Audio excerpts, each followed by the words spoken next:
Empezamos, que son ellos los que tienen que contar cosas interesantes y no tanto yo.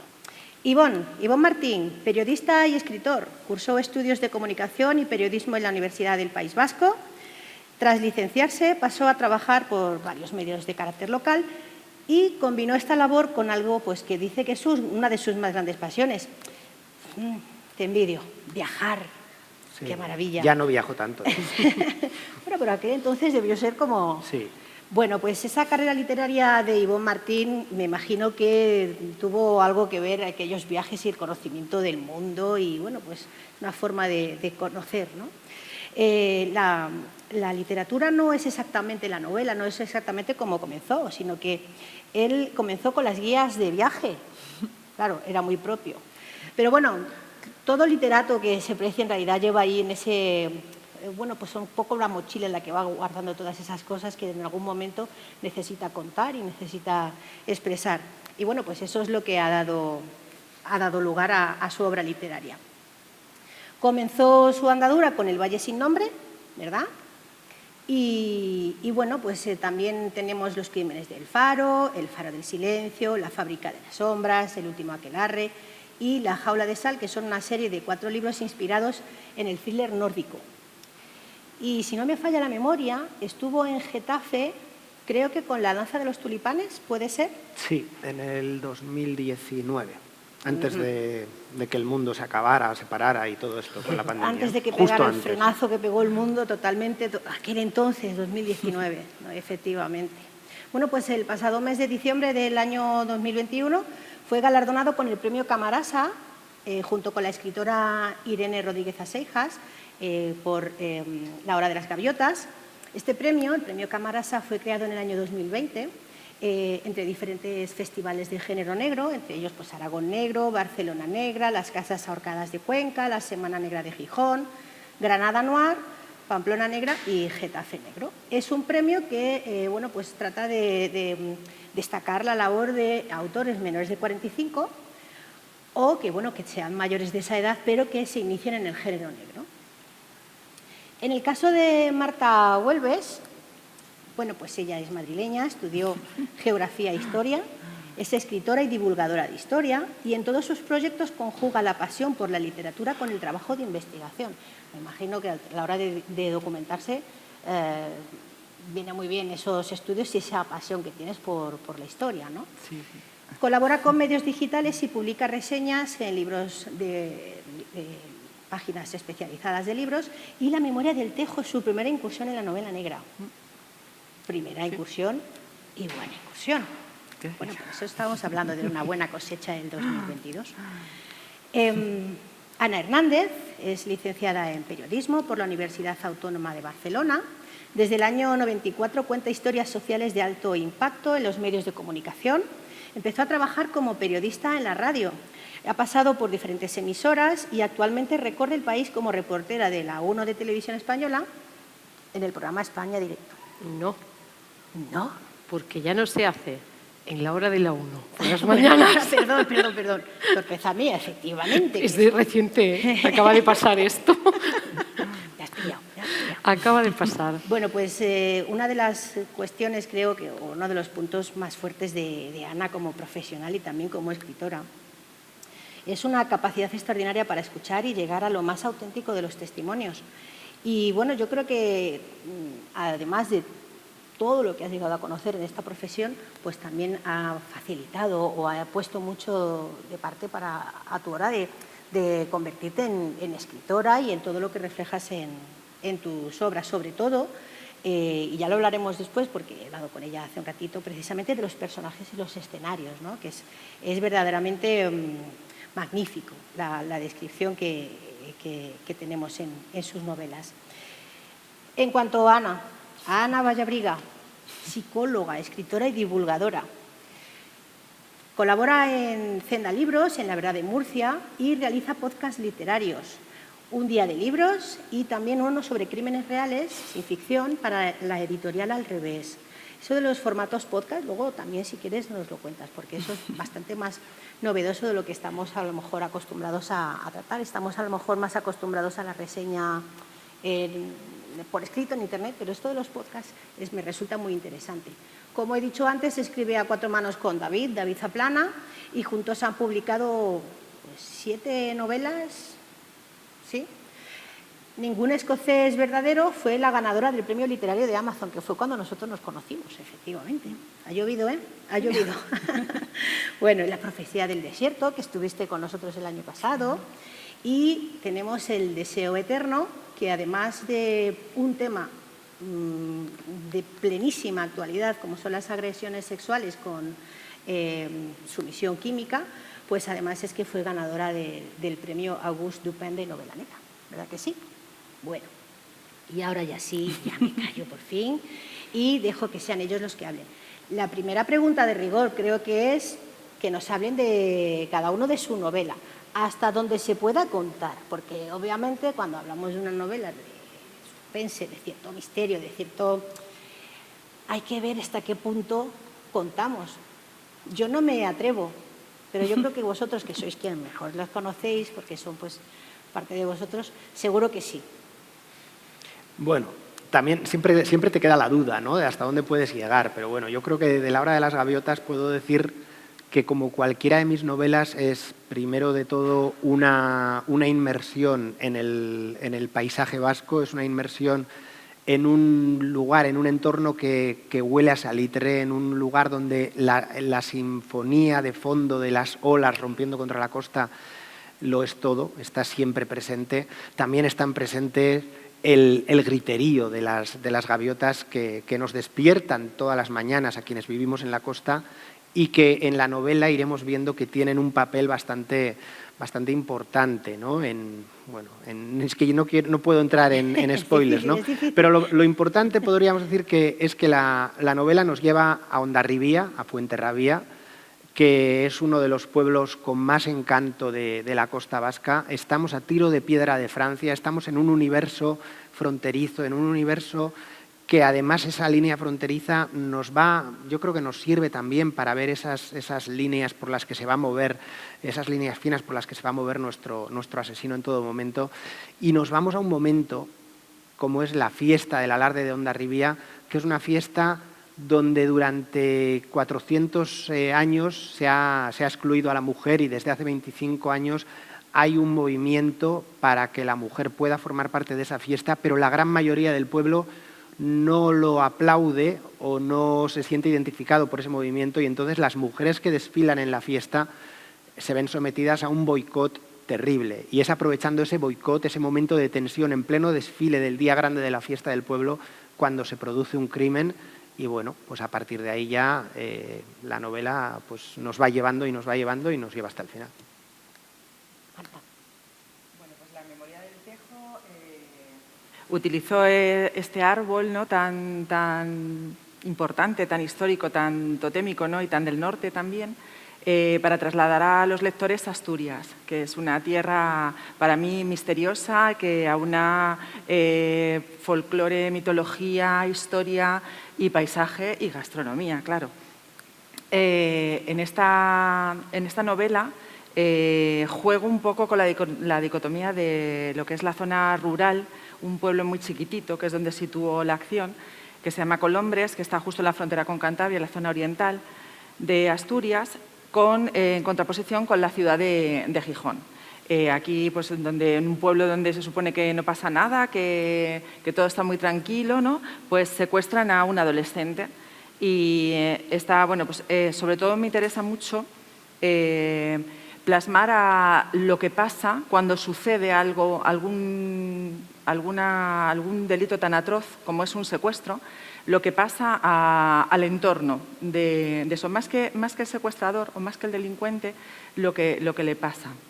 Entonces, esta chica aparece a las 48 horas en Gijón, completamente desubicada, no recuerda nada y los médicos al aparte de corroborar que ha sido violada, es que la descubren savia del tejo en su sangre. Y a partir de aquí, pues, empieza la investigación. Hablemos del deseo eterno. Bueno, El deseo eterno es una novela negra, negra, negra. Y de lo que partimos es de distintos hechos reales. Realmente partimos de una semana negra de Gijón en la que estuvimos hablando con una persona que trabaja con mujeres que han sufrido agresiones sexuales y decía que si ya era difícil que se pudiera demostrar una agresión sexual y que eso fuera juzgado y cómo se sentían las víctimas era muy complicado, cuando además había sumisión química, aquello era terrible. Entonces, aquello nos quedó en la cabeza, como suele pasarnos, ¿no?, de cosas que hemos vivido, que hemos visto, que nos han contado, y empezamos a escribir esta historia. Y lo que hemos hecho es empezar la historia en el momento en el que termina el juicio, los chavales que han cometido esa agresión son absueltos y empiezan a pasar una serie de cosas, y en realidad es una historia de venganza. Y analiza un poco, bueno, pues eso, los pros y los contras, ¿no?, de la venganza, como a veces se puede llevar por delante muchas cosas. Pero bueno, es una novela negra de venganza. Bien, Ana. Bueno, pues yo os diré que La mecedora, que es la novela que salió de mi espalda, es la historia de un secuestro donde nada es lo que parece. Se publicó en el año 2019 y ha tenido un buen recorrido a nivel de lectores, porque bueno, la novela gusta especialmente por un triángulo psicológico que hay entre un inspector de policía sueco, Europa del Norte, una inspectora de policía española, Europa del Sur, y un personaje llamado Mykola Solonenko, que es ucraniano, Europa del Este. En medio hay un niño de 3 años y en torno a todo eso pues se os van a disparar los valores, los juicios, los prejuicios y las contradicciones. En La luna sobre los molinos pues vamos mucho más allá, porque es una novela plenamente premonitoria. Es decir, yo acabé esta novela en Madrid en abril del año 2020, donde teníamos otra Europa, acabábamos de salir de una pandemia, incluso estábamos saliendo, quedaban mínimas restricciones, ¿no? Y parecía que todos nos habíamos vuelto buenísimos. Y yo siempre pensé, este cuento, ¿a quién se le cuenta y quién se lo cree, no? Entonces, solo os diré que en La luna sobre los molinos se habla de todo lo que estamos viviendo hoy, la guerra de Ucrania, la guerra energética y del gas en Europa, este juego de espionaje y contraespionaje donde nada es lo que parece. Mirad, yo trabajo en medios de comunicación y os diría, por favor, nunca os creáis nada de lo que os dice un solo medio de comunicación. Hay que escuchar como mínimo a 5 y después no creeros nada totalmente de lo que dicen estos 5 medios. Pensad un poco. Todo esto que está pasando era previsible, tanto que yo casi hice una predicción en La luna sobre los molinos, pero no soy vidente, ¿no? Entonces, pues aquí vais a encontrar una Suecia como Europa del Norte, como centro de la narrativa, pero igualmente con mucho peso, evidentemente, personajes españoles y de Europa del Este. Vais a encontrar, por una parte, en una ciudad como Gotemburgo, que es la segunda más importante de Suecia, una serie de crímenes de españoles que están afincados aquí y van muriendo y no se sabe bien por qué, todos españoles. Y vais a encontrar, por otra parte, en la zona, en el nordeste sueco, una ciudad que no sale ni en los mapas, Skellefteå, pues una cárcel. Ahí hay una cárcel y pasan muchas cosas que no tienen nada que ver con cumplir una condena. Estas dos tramas, junto con una escribiente que va a hacer de todo menos dejar las cosas tranquilas, pues os va a hacer entender mucho de lo que vivimos hoy. Sobre todo, quién espía a quién y por qué. No os creáis nada, nos manejan, es que es evidente. Pues todo eso vais a encontrar en La luna. De vez en cuando mirad al cielo para respirar, yo os lo aconsejo. Luego de un ratito hablaremos precisamente de medios de comunicación, un poquito al hilo con lo que nos dices, Ana, precisamente con la novela de Ana y David, que los medios de comunicación también tienen un papel bastante importante. Pero bueno, vamos a ir primero a los lugares, ¿vale? Como nos decía Ana, tenemos ahí un poco Suecia, España, pero y además todos habéis partido básicamente de lo mismo, ¿no? De ese ambiente, ese territorio. Y bueno, yo quería preguntaros precisamente por eso. Ivonne, nos estabas contando precisamente un desfile, una gran tradición, participan solo hombres. El pueblo queda dividido precisamente por esa decisión de abrirlo a la mujer y pues, se producen, como decías antes, una serie de boicots para las mujeres que participan en ese desfile. Y ahí, bueno, pues ese es el punto de comienzo de la trama criminal, de alguna manera, ¿no? Los crímenes comienzan ahí. Precisamente la tierra y la tradición es una de las cosas que más me ha llamado la atención de tu novela, ¿no? Era realmente, como decías al principio, un deseo ferviente centrarte en ese territorio, en Hondarribia, que además, como decías, reproduces tan fielmente que oímos a las gaviotas mientras leemos, ¿no? Ese era tu deseo, centrarte precisamente en esa tradición, en ese territorio y en presentar las dos caras de la moneda, la tradición y la modernidad.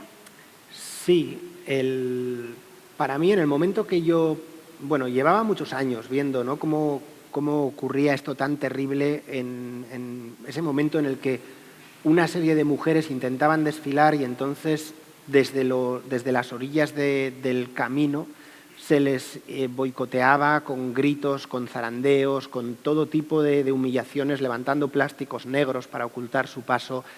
Me horrorizaba ver que el despliegue que tenía que hacer la Ertzaintza para protegerlas, teniendo que ir una ertzaina prácticamente al lado de cada mujer participante, era mayor que el despliegue que se hace cuando vienen los reyes a Euskadi o cuando hay un partido de la Champions de alto riesgo. O sea, el mayor despliegue que realiza la Ertzaintza a lo largo de todo el año es precisamente el alarde de Hondarribia para impedir esos altercados o para impedir agresiones a esas mujeres, ¿no? Entonces, llevaba mucho tiempo horrorizándome, ¿no? Y decía, ¿y qué puedo hacer yo? ¿Qué puedo hacer? ¿Puedo ir y desfilar? Bueno, era una opción, pero no es mi pueblo, no soy yo quien para ir a desfilar en una fiesta que no es tampoco una fiesta que yo sienta como propia, como para ir a desfilar.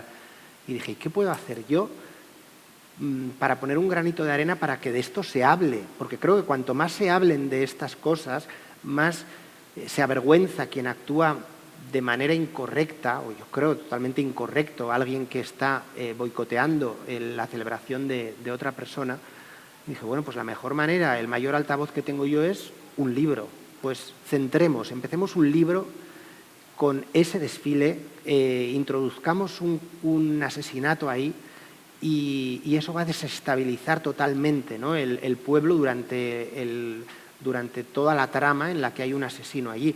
Pero claro, eso mismo también ha desestabilizado el pueblo real, porque los que boicotean intentan silenciar que todo esto está ocurriendo, precisamente para poder seguir actuando pues como han actuado, ¿no?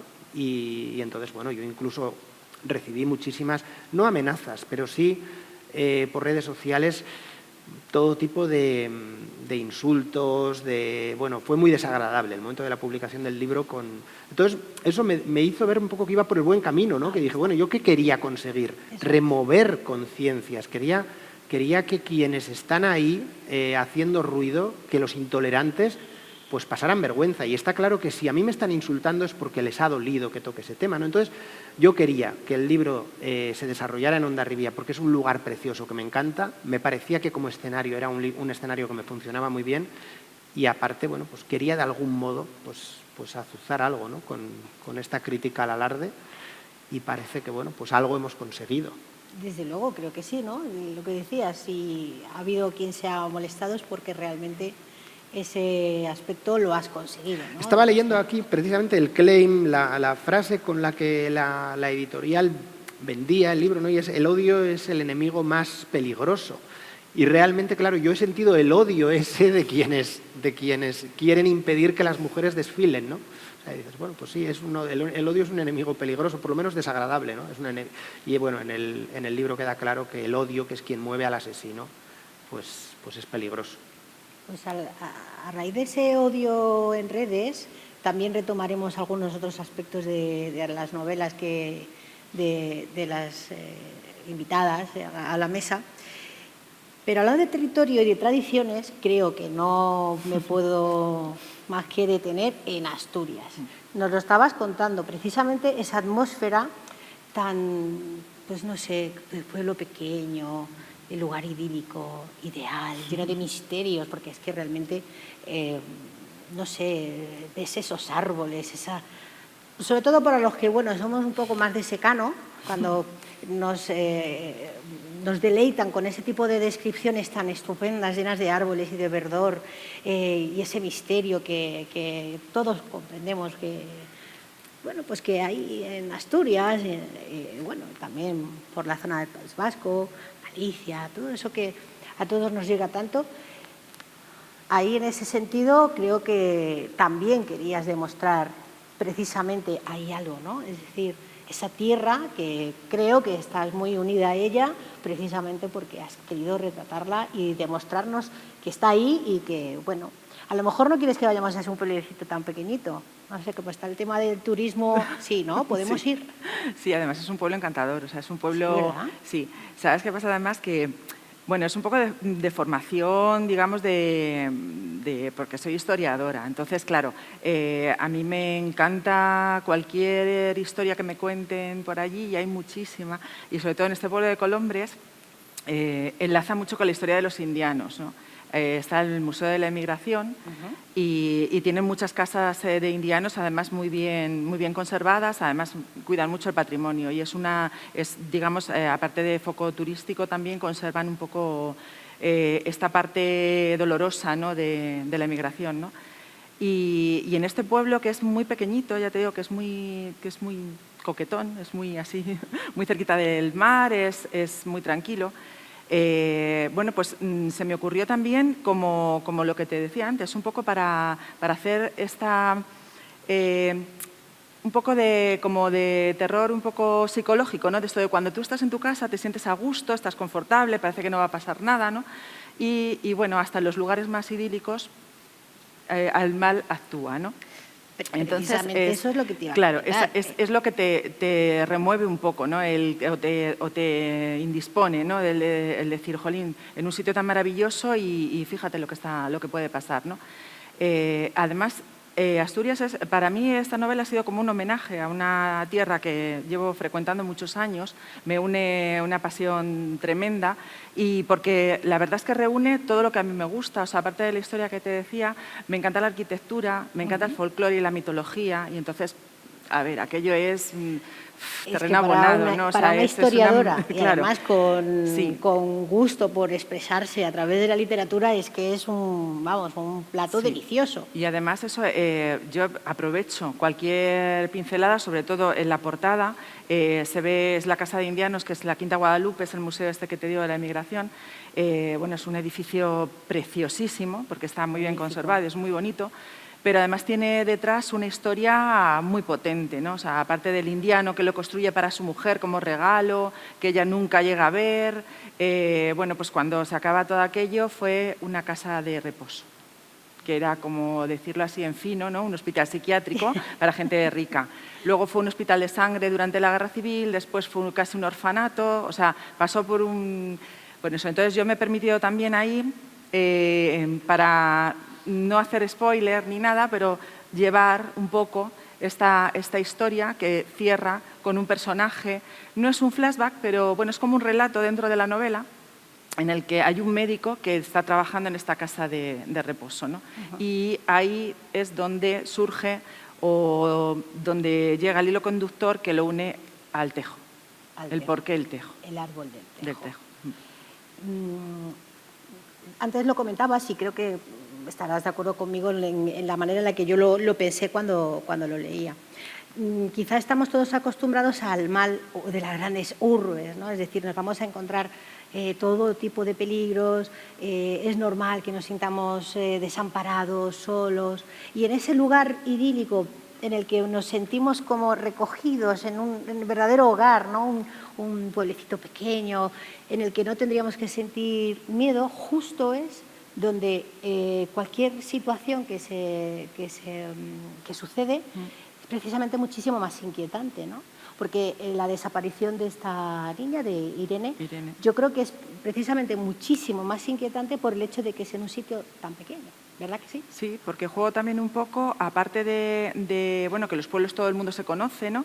También arropan, en el momento que se produce esta desaparición, pues todo el mundo arropa a la madre, a la familia, y también me interesaba mucho bueno, pues reflexionar un poco sobre esta sociedad, ¿no?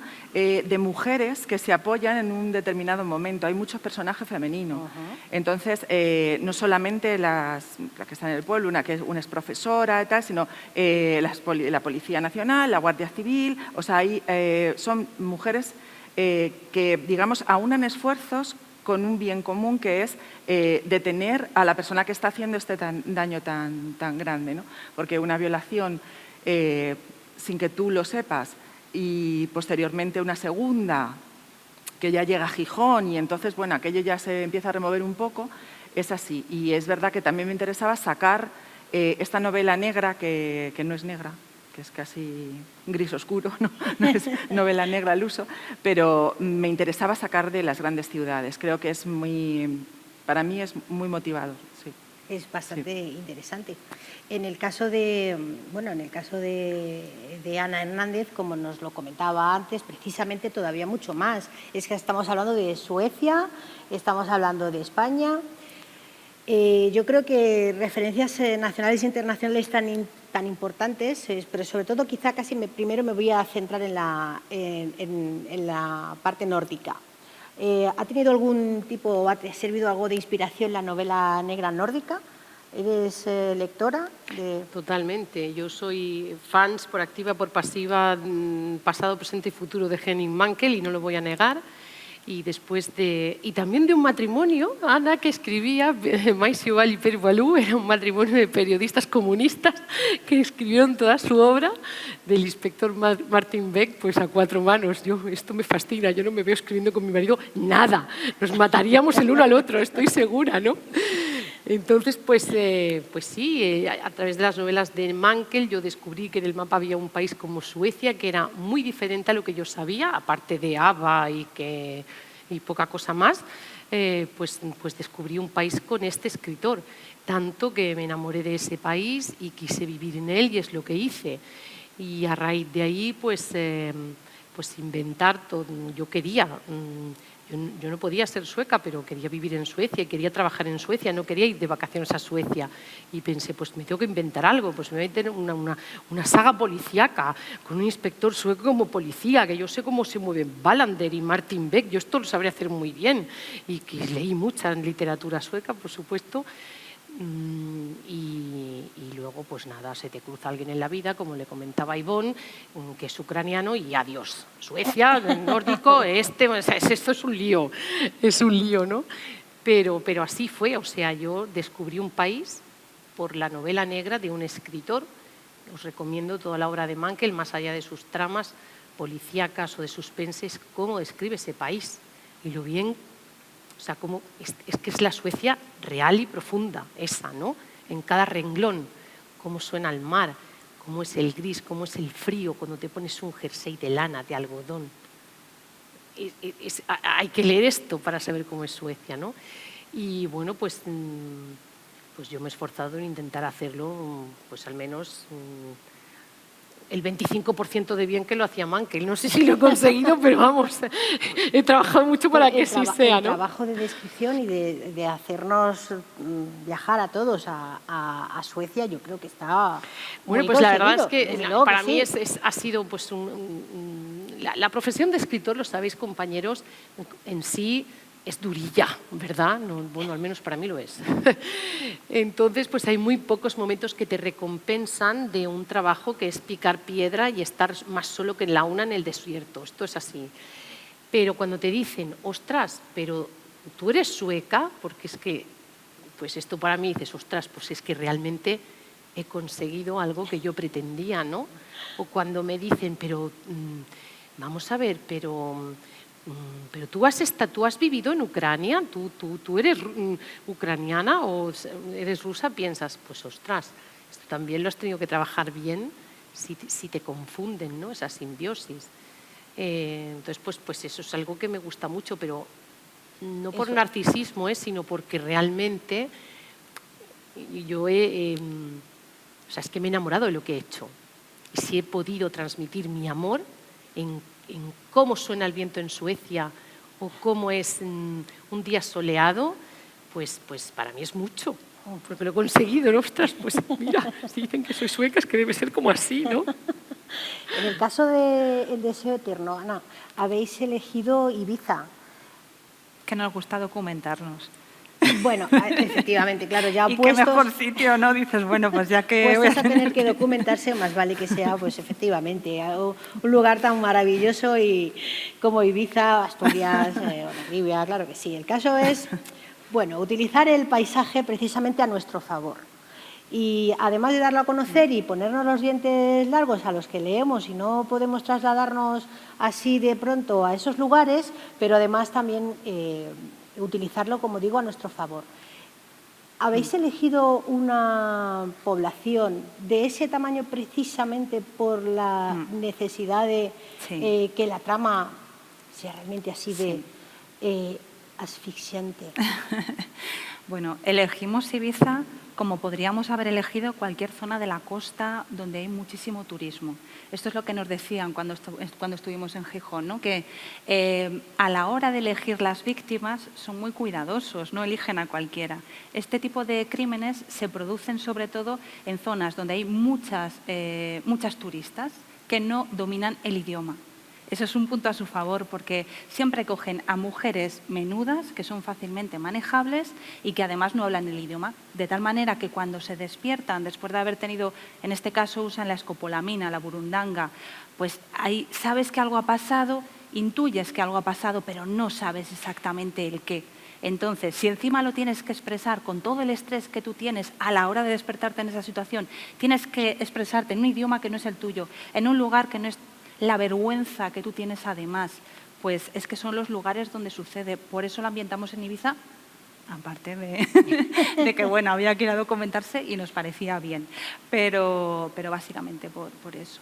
Me ha gustado lo que has comentado de que esta novela pues nació un poco, su germen está en la Semana Negra, donde, bueno, pues como en otros Getafe Negro y otros festivales, pues muchas veces tenemos la ocasión de compartir nuestro tiempo con tantos amigos, escritores y tal, que muchas veces pues es que me has hecho pensar en lo de las bodas. De una boda sale otra, Sí, bueno, sí. pues de un festival, fíjate, de una novela va saliendo. Y fíjate, al final, cómo entre todos hacemos ahí lo que yo decía al principio, esa familia, ¿no? Y vamos Quería decir una cosa, Ana María, que intercambiándonos. se me ha olvidado con esto del lugar, Sí. porque es verdad que ahora, porque esta novela la empezamos a escribir hace 3 o 4 años, o sea, mucho antes de que hubiera todo este boom, y ahora ha habido todo este movimiento, este momento, ¿no?, de que parece que vas a cualquier sitio, te pueden pinchar, etcétera. Probablemente muchas de esas acciones no sean exactamente, si es que se producen todas, para coger a esas chicas y abusar sexualmente o agredir sexualmente, sino que muchas veces es simplemente por crear ese pánico, porque hay un poco una especie de lucha por el lugar público, como pasa, por ejemplo, en la novela de Ivonne. Es una lucha por el lugar público. Cuando hay un miedo generalizado, cuando eso está pasando, tú sales, si eres mujer, sales con miedo, pero si tienes una hija, pasas miedo. O sea, es esa lucha por el espacio. En el caso de Ibiza, como te decía, ahí sí se producen, sí suceden, y lo peor de todo es que cuando nos estuvimos documentando no valía el protocolo que nosotros vivimos en Cartagena, en Murcia. El protocolo que en ese caso de agresiones se aplica en Murcia, en los hospitales de Murcia, no es el que se aplica en los hospitales de Ibiza. Es decir, ni siquiera está de alguna manera coordinado. En cada sitio funciona a su manera. Y más, es que el tema de la burundanga, que aparece en muchos parques, jardines y demás, mi madre, recuerdo como lo decía, dice, de eso en la residencia de ancianos de los abuelos había, porque además son muy bonitas, tienen flores muy bonitas y tal.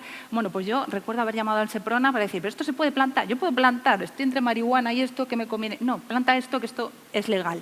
La marihuana no, pero esto sí. Y entonces toda esa locura que hay era la que queríamos un poco plantear. Ya te digo, tuvimos que llamar, que ir al hospital, a ver cuál era el funcionamiento que había. Y lo peor de todo es que eso, el tema de la burundanga, desaparece en la sangre al cabo de unas horas. Que ese es el problema, que tú no lo puedes demostrar. Cuando es otro tipo de drogas, sí, pero cuando es la burundanga, la única prueba que permite ver que tú has sufrido un tipo de agresión con esa sustancia es la prueba del pelo. Sacarte el pelo, pero esa prueba es cara y no siempre se aplica. Ese es el problema que hay. Entonces, bueno, igual que Ivonne, nosotros también queríamos un poco reivindicar ciertas cosas a través de la novela. Sí, además, al principio hablábamos del tema de los medios de comunicación, precisamente al hilo de lo que estás comentando. La novela arrancamos precisamente cuando ya el juicio se ha producido y vemos que el papel de cómo los medios de comunicación transmiten, tanto el hecho de que hayan seguido el caso durante todo el tiempo que se ha producido, de que se haya juzgado y además culpabilizado prácticamente a la víctima en muchos medios de comunicación. Encima tenemos un medio de comunicación con el que arrancas, que ya hablaremos de este personaje, precisamente eso, pones tanto énfasis en lo injusto que puede llegar a ser en los medios de comunicación, la imagen pública que se da de una víctima, cuando totalmente estamos viendo que además no solamente se sirve de la vergüenza que pueda sentir, sino que además es que la pone todavía más en todo el centro pues ahí en medio de la plaza, para que todo el mundo sepa quién es. Y por eso decía lo de Ibiza, ¿no? Es decir, un núcleo tan pequeño en el que todo el mundo se conoce, es todavía muchísimo peor. Háblanos un poquito del papel de los medios de comunicación, ya no solo en la novela, que efectivamente es como la vida misma, sino precisamente, ¿por qué os habéis, casi, como digo, parte la novela precisamente de cómo un medio de comunicación se alegra o se felicita por la forma en la que ha tratado el caso y la forma en la que han dejado a la víctima? Háblanos de esos medios de comunicación. Claro, la historia, digamos que tiene tres narradores. Por una parte está la hermana de la víctima, por otra parte está el juez, que deja absueltos a esos chavales, y por otra parte está este director del periódico que tú comentabas. Esto pasó de verdad con la víctima de Pamplona, ¿no? Que además era un periódico de Cartagena, el que lo hizo público para McInerney, y que publicó los nombres el nombre de la chica y publicó su foto. Y eso era terrible porque, bueno, no llegó a más, pero podría haber llegado a más. Es una lucha la que hay y está reflejada en esos medios de comunicación que no hacen bien su trabajo, que al fin y al cabo lo único que quieren es casi conseguir adeptos más que informar. Y por otra parte lo que queríamos representar era un poco esas dos formas que adopta el machismo, ¿no? Porque por una parte tienes ese juez que es de la vieja escuela, un caballero, una persona que te abre la puerta, una persona educada. Es ese tipo de paternalismo, ¿no? Machista, de esa condescendencia para con las mujeres, pero luego está viniendo un machismo que es mucho más duro, porque ahí ya sí que va la confrontación directa. Es decir, ya hay mujeres que se oponen a que las apabullen y entonces, ¿cuál es la reacción? Pues con fuerza, ¿no? Entonces ese machismo que hay ahora no es, siempre pongo el mismo ejemplo, pero no es que no te abro la puerta, como podría hacer el juez, ¿no? Te abre la puerta, ese tal. No, no es que no te abran la puerta, es que si pueden, te la cierran en toda la cara, ¿no? Y un poco queríamos manejar eso. Y la parte buena de los medios de comunicación, que también está en el libro, es que muchas veces, gracias a los medios de comunicación, es cuando se pone sobre la mesa determinados temas y obligan a debatir y obligan a pensar sobre ellos. Y esa es la parte que le veíamos positiva a los medios de comunicación. Eso es. Muchas veces lo digo que al poner esos casos sobre la mesa, bueno, pues muchos de los detractores o de muchos de los que muestran tanto odio y tanta incomprensión y tanta cerrazón nos llevan al caso de lo que nos comentaba Ivonne, porque en la novela vemos un poco cómo surge precisamente esa costumbre de ir a romper todo lo que se pueda tener como una imagen pues de normalidad, de flexibilidad, de modernidad. Es decir, cualquier mujer que se atreve a reivindicar pues lo que es justo, lo que es la igualdad, lo que es necesario, automáticamente aparecen un montón de términos estupendísimos que tiene este tal Geray, del que ya hablaremos, feminazis, ya sabes, extremos que nos llevan pues al final a un poco que haya más confrontación que en realidad pues muchas veces es quizá las redes sociales, incluso el anonimato, que nos permite, pues a lo mejor, pues salirnos un poco de, como se suele decir, un poco del tiesto, y es en el caso de lo que nos comentabas, ¿no? El odio, que al final, un odio que podía estar perfectamente limitado al papel y que lo has tenido que sentir en tus propias carnes, porque decíamos, el tema del odio es importante y en tu novela es concretamente, yo creo que es fundamental, ¿no? Es decir, nos queremos negar a pues a un paso necesario, o yo creo, no sé si decir casi inevitable, ¿no? Estamos en el siglo XXI, las tradiciones, el debate, por lo menos, si es sano, pues está bien, ¿no? Pero cuando ese debate no es sano, pues muchas veces nos encontramos en estas situaciones, y otras nos encontramos con que al final quien no debería de erigirse como pues, adalid de la justicia tiene que hacerlo, y esa es la hermana de nuestra víctima, ¿verdad que sí? La venganza. A ver, ¿cómo lo diría? ¿Qué esperanza nos queda a los que no sabemos o no podemos defendernos? ¿La venganza? ¿Qué le pasa a nuestra...? Yo no creo en la venganza, ¿eh? No creo. Creo que todo pasa por el perdón. Pero es muy difícil llegar a eso, es muy difícil y no todo el mundo puede. Y no tendríamos novela negra si estuviéramos perdonando todo el día. ¿Verdad que sí? Nos quedábamos Sería un rollo. Pero... Háblanos, porque... Yo no voy a perdonar, yo voy a vengarme de todos los que me han escrito cosas feas por Instagram. No pienso Te apoyo. perdonar, voy a vengarme, vamos, todos uno a con uno, Ivonne. de alguna manera. No, pero bueno, yo creo que es una buena forma de demostrar que el trabajo está bien hecho, ¿no? Es decir, la finalidad de poner sobre la mesa determinados temas es bastante interesante. Hablamos precisamente de mujeres y hay muchos más casos. Como decías antes, Marta, muchos personajes femeninos, y en la mayoría de las novelas el peso del personaje femenino es pues básicamente fundamental. Mira, una de las cosas que he leído de la reseña de tu novela, de la novela de Ana y David, pobre David, que lo tenemos en Cartagena. Que hubiera venido. Que hubiera venido, ¿no? ¿verdad? Él y nuestros hijos. Bueno, también, no, bueno, eso ya no sé. Bueno, en este caso ha quedado él al cuidado de los hijos que tienen en común, y oye, pues es toda su obligación, y oye, también es su derecho, efectivamente, disfrutar de sus hijos. He leído varias reseñas de vuestras novelas, y una de las cosas que me ha llamado la atención de la vuestra precisamente es que es una novela necesaria. Era necesaria la tuya, era necesaria la de Ana y David, era necesaria la de Marta, también la de Ana. Yo me imagino que una de las razones precisamente es por eso, ¿no? Estamos llevando determinados temas bastante, a veces, incómodos de tratar, pero hablamos de novela negra y precisamente esos temas son importantes.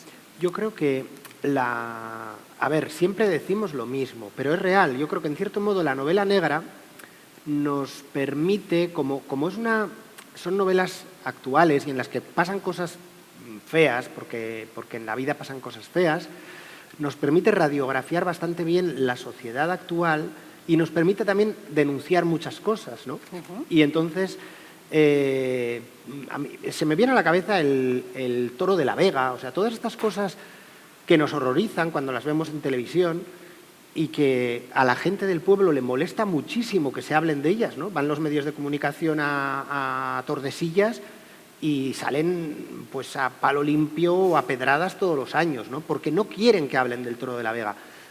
Y lo mismo pasa con esta historia del alarde de Hondarribía. Mira, yo alguna vez, hablando con periodistas, cuando el lanzamiento del libro, había unos periodistas de Televisión Española que me decían, mira, nos ha tocado cubrir muchas historias de atentados de ETA, de funerales de presos de ETA, de funerales de víctimas de ETA. No hemos pasado nunca tanto miedo como cuando venimos a cubrir el alarde de Hondarribía, precisamente porque no quieren que se vea, no quieren que todo eso trascienda, ¿no? es necesario que escribamos, que hagamos ruido, que lo hablemos en redes. Es necesario que estas situaciones que nos parecen increíbles en el siglo XXI, pues de alguna manera las denunciemos o hablemos de ellas, pero que se sepa lo que está pasando, ¿no? Y creo que de alguna manera, bueno, pues contribuimos va a sonar muy bien, pero creo que contribuimos a construir un mundo mejor, un mundo más justo, ¿no? Porque por lo menos pues estamos ayudando a dar altavoz a quienes están oprimidos, en cierto modo. En la memoria del tejo, además, utilizabas, que nos lo comentabas antes, la sustancia que encuentran precisamente en las víctimas procede de ese árbol. Se supone que es un alucinógeno Es una licencia ancestral. literaria, obviamente no, o sea, el tejo es venenoso, absolutamente venenoso, o sea, te mata así, con un ratito que te lo tomes. Sí. Entonces, es una licencia literaria, pero realmente tiene unos poderes, para mí, cuando lo descubrí, brutales, porque con la savia del tejo, ahora mismo la están incluyendo en tratamientos oncológicos para curar cáncer. Sobre todo de mama y cáncer de útero y tal. Entonces, es un árbol que muestra esas dos caras, ¿no? Y al hilo de lo que decía él de la reivindicación, creo que la novela negra lo ha sido desde siempre. No es una novela reivindicativa al uso, o sea, no está pensada para hacer una reivindicación social, que también, ¿vale? Pero creo que cada escritor tiene... estamos viviendo en nuestro momento y entonces reflejas tu sociedad y reflejas lo que a ti personalmente te molesta o te preocupa, ¿no? Y entonces, en mi caso, por ejemplo, los estereotipos. Mi inspector es un inspector con bulimia y es un inspector... Eso es. Pues un inspector de la Nacional. Todo el mundo tiene un estereotipo de cuando hablas de un problema de la bulimia nerviosa, todo el mundo encasilla, ¿no? Y sabemos todos, pum, enseguida te imaginas la típica niña o tal, vale. No, o sea, no. Esto es lo que te están mostrando, que es lo que decía yo, no os creáis, tal, ¿no? Esto es lo que reivindicas un poco e intentas, bueno, pues meter el dedito ahí un poco, ¿no? A remover el avispero, porque das otro punto de vista y haces, bueno, reflexionar, ¿no? Choca muchas veces. Creo que es necesario.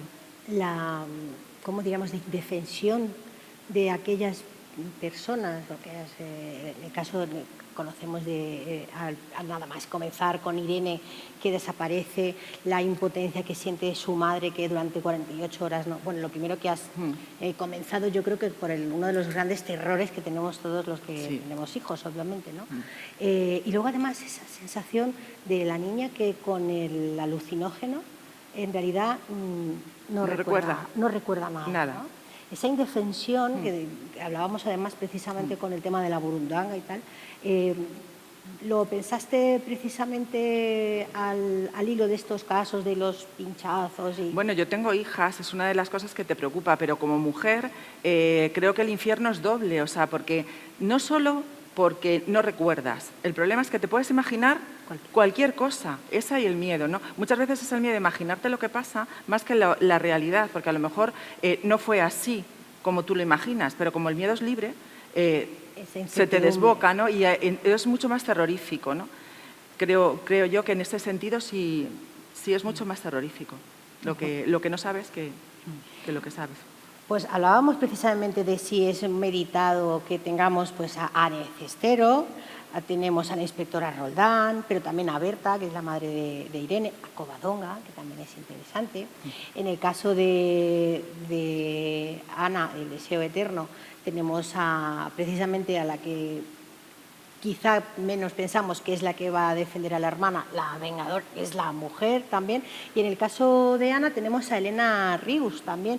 Quería deciros esto, ¿es realmente una decisión meditada o simplemente es que, como decías tú, la sociedad está poniéndonos al alcance estos personajes, estas mujeres más del siglo XXI, las que realmente toman ese protagonismo? Yo creo que sí. A ver, mis sensaciones, yo con Ane Cestero tengo bueno, Ane Cestero y Julia son las dos grandes protagonistas de la unidad de homicidios de impacto, que está formada, por otro lado, por dos hombres también, ¿no? Pero los personajes que yo he desarrollado básicamente han sido Ane Cestero y Julia. porque me ha interesado mucho más el meterme en sus problemas cotidianos, en su mente, entre otras cosas porque a día de hoy todavía hay solo un 12% de ertzañas mujeres. Supongo que en las otras policías, no tengo los datos, pero en la Ertzaintza son un 12% contra un 88% de hombres. Y ya si hablamos de puestos de poder, de puestos de responsabilidad, es espectacular el ninguneo que sufren las mujeres en la Ertzaintza, ¿no? Tengo amigas ertzañas, sé un poco su problemática. Podría hablaros de casos espectaculares bueno, pues de injusticias absolutas por el mero hecho de ser mujeres, ¿no? Entonces, me parece que, bueno, a mí me apetecía, ¿no?, el afrontar el papel de ser policía, pero desde ese punto de vista de soy mujer en un mundo absolutamente masculino y que tiene que cambiar y que además si se feminiza seguro que es mejor, como todos los ámbitos. Y luego, claro, todo tipo de problemáticas ya personales a las que se enfrentan, como puede ser el caso de Ana Cestero, que bueno, que muchas veces tiene que dar explicaciones de por qué ha llegado a un puesto de responsabilidad cuando a un hombre nunca se le pedirían, ¿no? Y en su caso, pues tiene que salir siempre al paso de habladurías, de claro, tal, porque tuvo un affair con no sé quién, no, perdona, será porque vale, ¿no? Será porque vale y porque vale mucho. No sé, me parece que, bueno, de hecho es que mi primera intención cuando creé la unidad de homicidios de impacto era dar un protagonismo coral a los 4 personajes, pero me crecieron los personajes femeninos y los masculinos se me quedaron un poco más anodinos y así han quedado. O sea, son unos personajes secundarios que me gustan mucho, pero que, bueno, los que han tomado la fuerza han sido los femeninos. En el caso de las víctimas por sumisión química o, bueno, pues con el tejo, ¿creéis que sería totalmente diferente vuestra novela si hubierais tenido que tratar este tema sin que hubiera habido policías o agentes especializados, sobre todo de género femenino, que quizá son los que mejor pueden empatizar con la víctima? Quizá. Yo es que me he fijado más digamos, en la construcción y en el entorno de las víctimas más que en el delincuente. O sea, no muestro la personalidad del que perpetra esta atrocidad, ¿no?, sino que me dedico un poco más ahí. Pero es verdad que es una policía y es una guardia civil y son mujeres y bueno, y muchas veces tienen que pasar por encima no solamente de su condición femenina en los cuerpos, sino también entre el problema que hay entre cuerpos policiales. Muchas veces son trabas,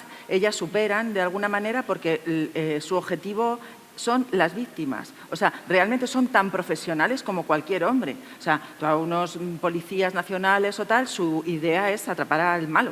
Es así. Entonces, ellas, digamos que es igual, ¿no? En ese aspecto, creo que es un poco triste tener que recordar, ¿no?, que son gente muy profesional y tener que recordar que son mujeres. Pero es necesario, absolutamente, porque, como él dice, es que son muy pocas todavía, minoría. Cuéntanos, Ana, sobre los personajes.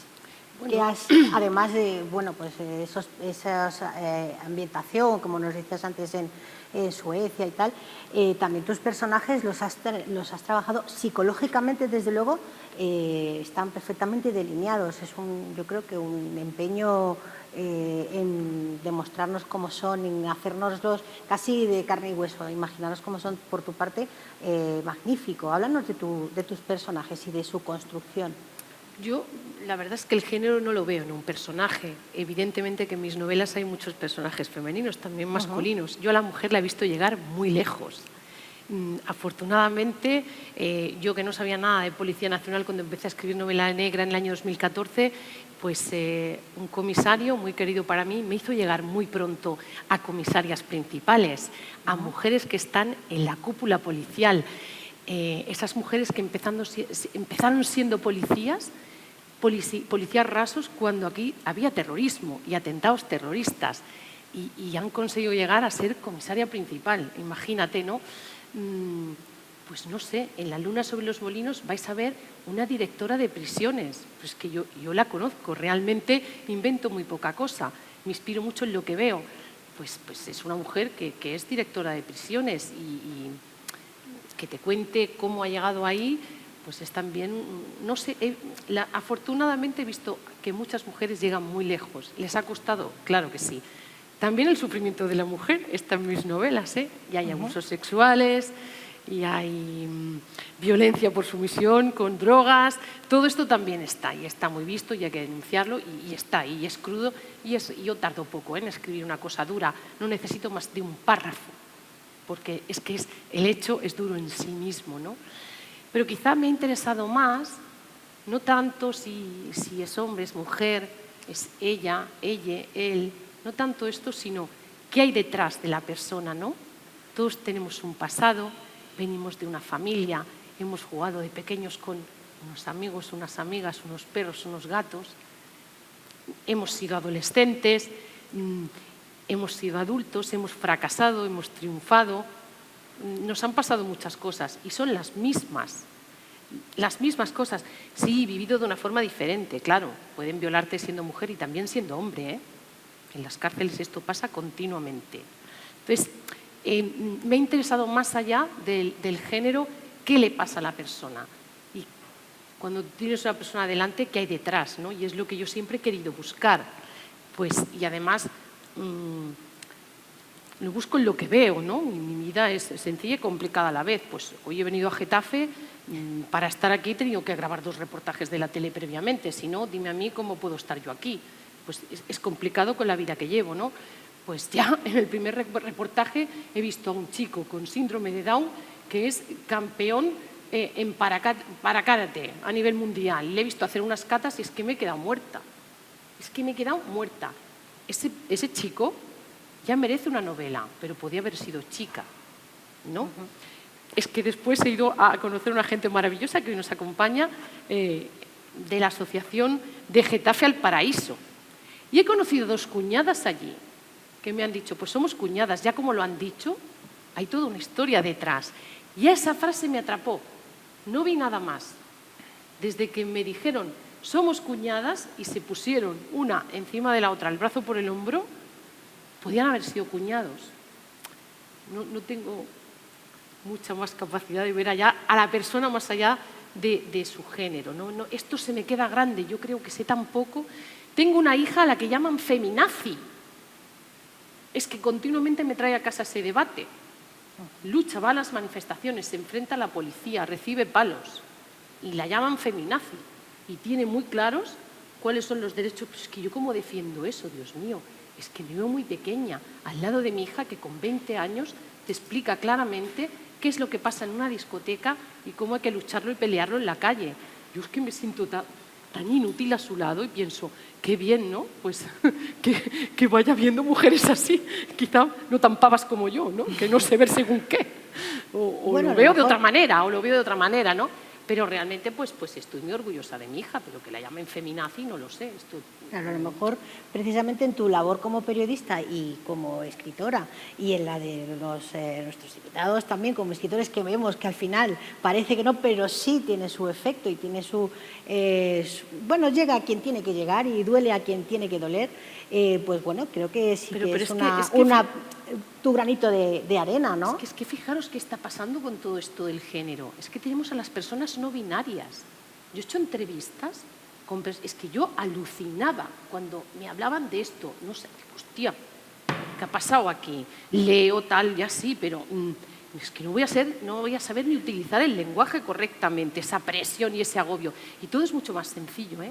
Te pones delante de la persona y la ves como tal y tú aquello lo entiendes totalmente. Y claro que ella me explicó su historia. Es que yo que te he leído precisamente... Es que no hay diferencia con la de ella y con la de él para mí, ¿sabéis? No lo sé. Claro, es que yo que te he leído precisamente pienso eso, que llegas a conocer bien a las personas. Por eso digo, lo que te comentaba antes de que realmente ves muy bien por dentro, creo que lo has conseguido. Yo cuando estoy con alguien no tengo otra cosa más que hacer. Le dedique, o ella a mí, 1 minuto, 2, 1 hora o una vida. Es que si yo estoy aquí entre estos compañeros, la moderadora y es que no tengo nada más que hacer. Intento el tiempo que esté aquí llevarme lo que pueda. El San Sebastián de Ibón. el post de Instagram que hizo Marta. A Ana ya nos conocemos y pues verla siempre es una alegría, ¿no? Esto de las 4 manos ya me lo llevo para siempre. Lo de los hijos ni te cuento, ¿no? Y Ana, que llegó con sus prisas diciendo, llego tarde, pero claro, es que no he podido hacer otra cosa. Yo ya me la imaginé teletransportándose. Ya me imaginé escribiendo una novela de ciencia ficción donde alguien llega tarde, pero se ha teletransportado. Es muy complicado vivir en mi cabeza. No puedo ver, es que no sé, supongo que... Bueno, dentro de nada nos vemos como protagonistas. Hablando de psicología, Ana, no puedo evitar pensar precisamente en el tratamiento que tenés de los personajes. David no es psicólogo, pero me imagino que estará ya versado en estos temas gracias a ti, pero suficientemente porque hacéis unos personajes realmente, tan reales. Cada uno tiene su contrapunto, ¿no? Pero, o sea, cada uno aporta. Mira, es la ventaja de ser dos, que a uno se le da mejor unas cosas que otras, pero bueno, sí. De todas formas, con esto que decías de los personajes femeninos y de por qué hemos elegido personajes femeninos y por qué el mío, el que ejerce esa, o el que lleva a cabo esa venganza o intenta hacerlo es mujer, en la historia sí planteamos que la familia de estas dos chicas sí era una familia tradicional, donde estaban muy repartidos los roles, donde realmente este proceso de venganza lo tendría que haber llevado a cabo el padre. Y sin embargo, todo este sistema que tenemos instaurado ejerce una presión sobre el padre para que haga algo para lo que él no está preparado y no quiere hacer. Y es la hija quien toma toma esa venganza por su mano, ¿no? Es la que lidera ese proceso y es su padre el sensato, el que está diciendo, ten cuidado, ¿qué estás haciendo? Y es importante. Y hay una cosa que sí me gustaría recalcar y es con todo esto que vemos de las violaciones y demás, el hecho de que muchas veces cuando vemos que aparecen víctimas, y creo que es algo que hemos intentado hacer también en el libro, es que a veces no nos identificamos con las víctimas lo suficiente. Pensamos que incluso las mujeres algo habrán hecho. ¿Por qué iban a esa discoteca? ¿Por qué vestían de esa manera?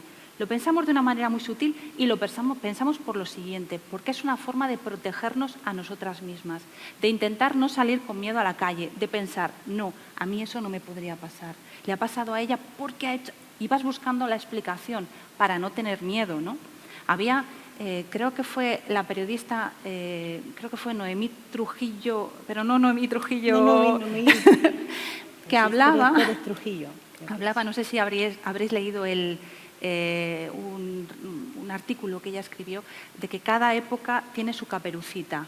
No sé si la habéis oído, me pareció muy bueno. Era que en cada época se le da importancia.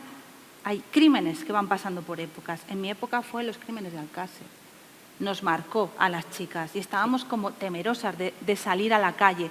Pero es que ha venido Diana Kerr, pero es que han venido otras después. Y siempre hay esa lucha, ¿no? Entre el miedo que tú sientes, pero por otra parte piensas, ¿por qué esas niñas se subieron a ese coche? ¿Por qué hicieron eso? Yo no lo habría hecho. Y es una forma de protegernos, pero no es verdad. O piensas, no, a ella le ha pasado porque es joven. Es mentira. Le ha pasado porque es mujer y le puede pasar a cualquier mujer.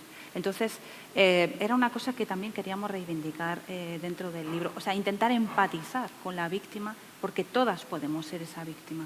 Esa costumbre que tenemos de culpabilizar y de juzgar precisamente. Pero es una forma de protegernos realmente. Habrá quien no lo ejerza de esa manera o por ese motivo, pero nosotras en general lo hacemos por eso. Es una forma de protección. Bueno, pues como... En cada mesa llega el momento en el que nos quedamos sin tiempo. Es así de triste.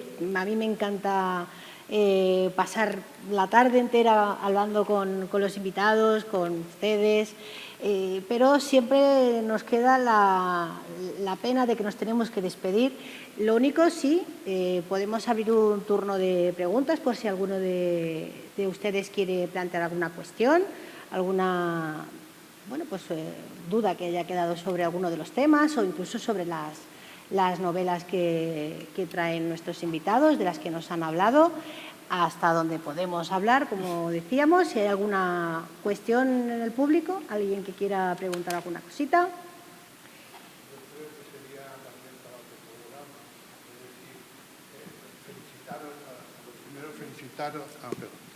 Lo primero, felicitaros por vuestros libros.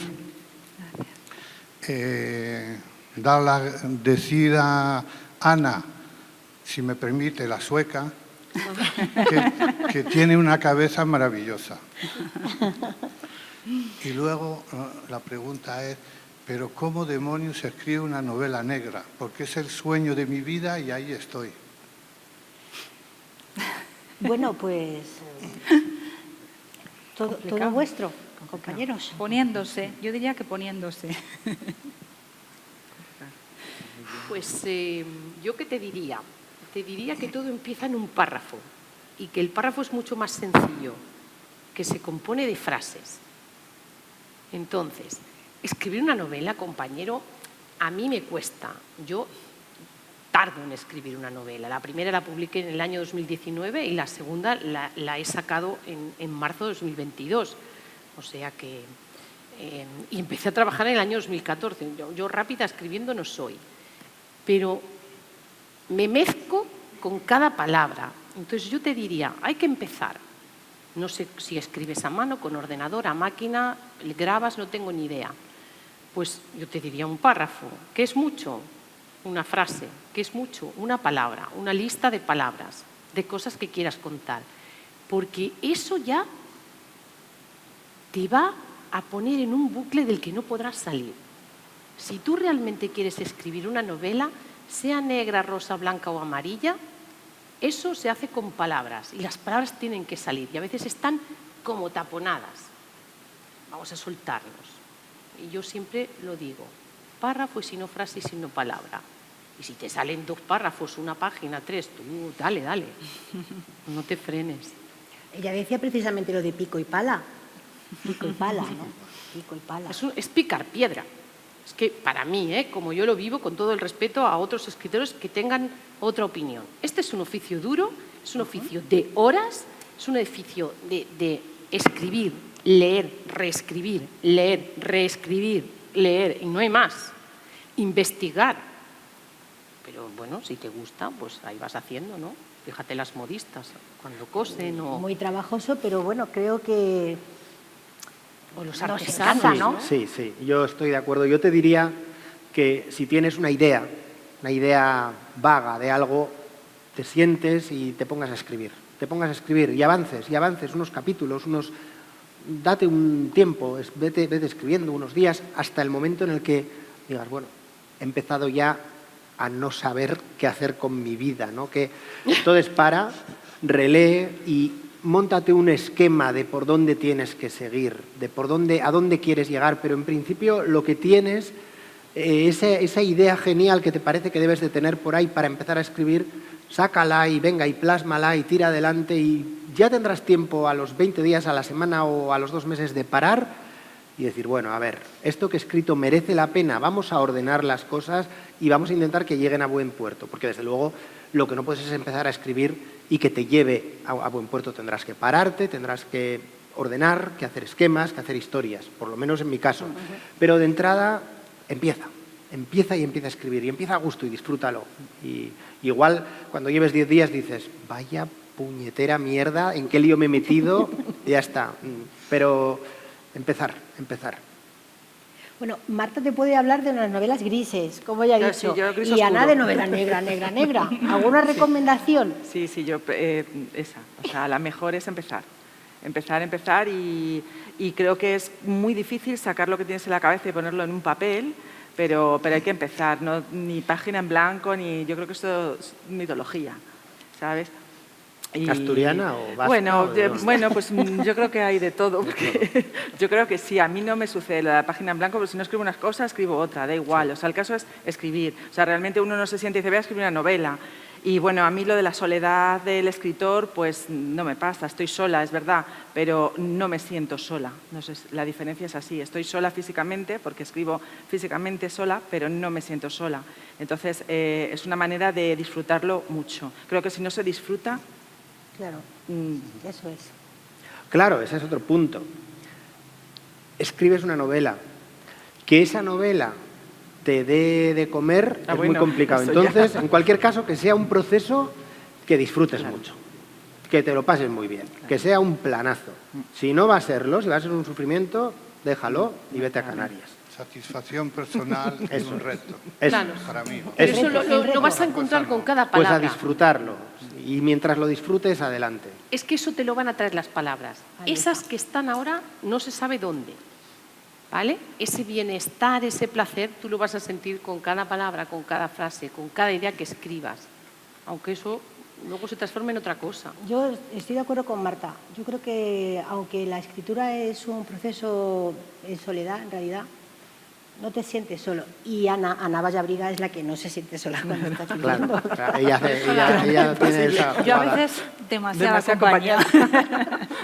No, pero sí que deberías de elegir un tema, algo que de verdad tire de ti mucho, porque a todos nos ha costado mucho tiempo escribirlo. Tiene que ser algo que de verdad te importe, porque si no, no vas a mantener ese nivel de energía y ese... Pues muchas gracias a todos. Ya ves, gracias a ti. A usted. a vosotros. Muchísimas gracias a todos por acompañarnos. Muchísimas gracias a los cuatro, Ivonne, Marta, Gracias. Ana. Gracias por la invitación. Y bueno, pues seguimos con nuestra programación de Getafe Negro. Ya como les comentaba al principio, tenemos muchísimas actividades a lo largo de toda la semana. Y bueno, pues esperemos que lo hayan disfrutado. Muchísimas gracias. Un gran aplauso para nuestros 4 invitados. Les recomendamos, por supuesto, la lectura de sus obras y bueno, pues aquí seguimos en Getafe. Muchísimas gracias. Y bueno, pues ya sabéis, ya sois de la familia de Getafe Negro, pero largamente. Aquí os esperamos muchas veces y muchos años, ¿de acuerdo? Pues nada, escribir, no, ya sabes, pico y pala y tenemos muchas ocasiones de volvernos a ver todos. Seguro.